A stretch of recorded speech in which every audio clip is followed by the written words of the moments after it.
We begin tonight with what I think is the question. When you are in the midst of a crisis, and specifically a crisis of democracy, how do you resist? When fascism isn't just coming, it's already here. So what, if anything, can you do about it? Well, for one thing, you can try to learn from history, from what people in this situation in countries around the world and in America have done before.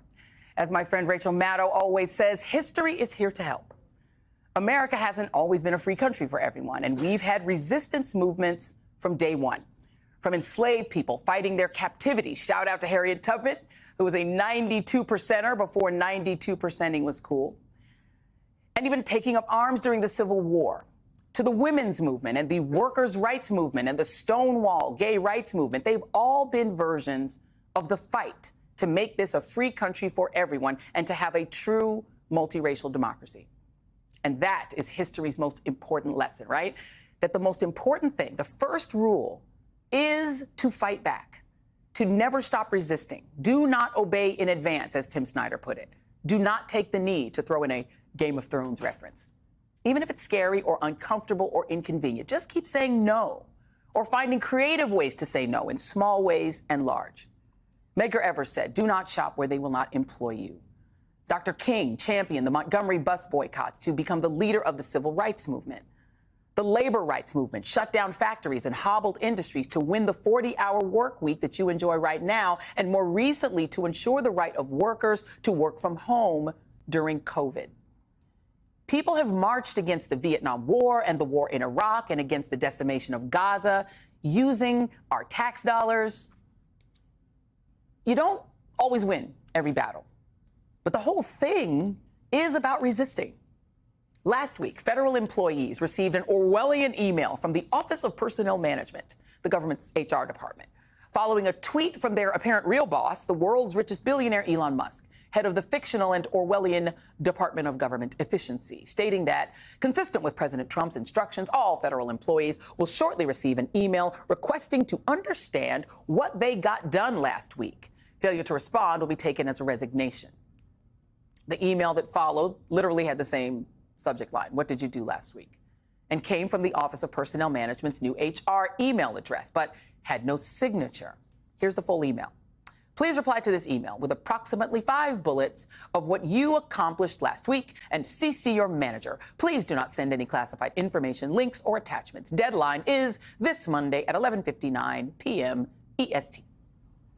The Saturday email kicked off a flurry of, shall we say, varied responses from the various podcasters, reality show hosts, and semi-famous people who run the agencies in our trumped-out federal government.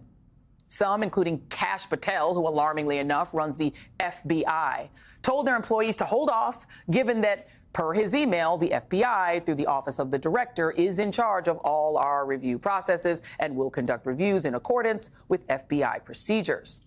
When and if further information is required, we will coordinate the responses. For now, please pause any responses. Others, like Robert F. Kennedy Jr., emailed his department that the OPM email was legitimate and instructed them to read and respond per the instructions by the Monday evening deadline. However, per Sam Stein of the Bulwark, one agency under HHS took the opposite stance. Matthew Memoli, the acting director of the National Institutes of Health, emailed his team to tell them to please hold on responding until receive further guidance. Sam Stein is also reporting that HHS is backtracking on the Elon email and saying not to respond. Employees at the Department of Justice and Department of Defense are also being told not to respond. And you thought your HR department was chaotic. In short, nobody really knows what to do. Just the usual Trump world reality show chaos. But the email presented Americans with one of the other really perfect responses to fascism: ridicule. Journalist Allison Gill from a Substack called The Breakdown posted some of the best fictional responses that appeared online in response to the question, what would you really like to say in your response? Some of the best included, number 1, kept refreshing email to see if I was fired or placed on administrative leave. Number 2, tried to concentrate over the sound of colleagues cleaning out their desks. Number 3, accommodated the requests for access to classified data by big balls. Number 4, had a scotch. Number 5, researched countries I can relocate to. Another one said, drank an old-fashioned. Number 2, took a nap. Number 3, delighted coworkers with sarcasm. Number 4, dropped a tray of chocolate-covered pretzels in the conference room before the town hall. Number 5, put Black History Month stickers on bulletin board and gave out emotional support dumpster fires. And last but not least, number 1, executed low productivity tasking. Number 2, identified opportunities to transition to high productivity tasking. Number 3, developed a plan for Doge to F off. Number 4, all the Teams meetings. Number 5, responded to meaningless emails about task execution. The point being, other than it being hilarious, that this regime that we find ourselves living under is producing massive chaos and trauma in the lives of federal workers and in the country. Just look at this latest round of protests at Tesla dealerships, at town halls. America is resisting in large ways and small. The Kennedy Center for the Performing Arts has seen a 50% drop in ticket sales. Drag queens are showing up to protest outside. America is saying no to Elon Musk running us. We do not want him in charge, period.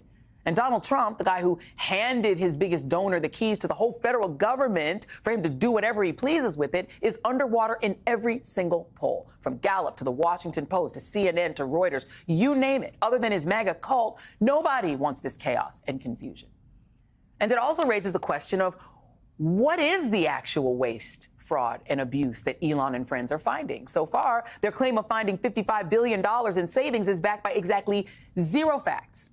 While they're threatening the future of Medicaid and food stamps for millions of Americans and even Social Security payments. While the only fraud seems to be Elon Musk, racking up new contracts with the federal government on the taxpayer dime while giving back 0 savings from his Starlink, Tesla, and SpaceX deals with the Defense Department and other agencies. Sorry, why does he get to make more money while you and your community get less?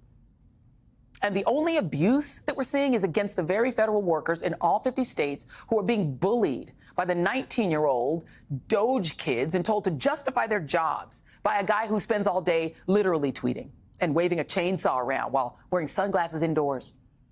Is this the efficient government that you voted for? Really? Because it all really just looks, to my mind, like a mess. And we're probably looking at a government shutdown next month, since the completely incompetent Republican Party has no idea how to run the government. And what that tells you is that even when Republicans claim that Trump has a mandate or that he's doing what the American people voted for, they are lying. Nobody voted for this. This is a mess, and not even a normal mess. It's a fascistic mess. And what you can do about it is what you're already doing. Just say no. Tonight on our final ReidOut, we are going to talk about what people are actually doing to resist this and get some advice from some of our favorite friends on what more we can do. And that conversation is next.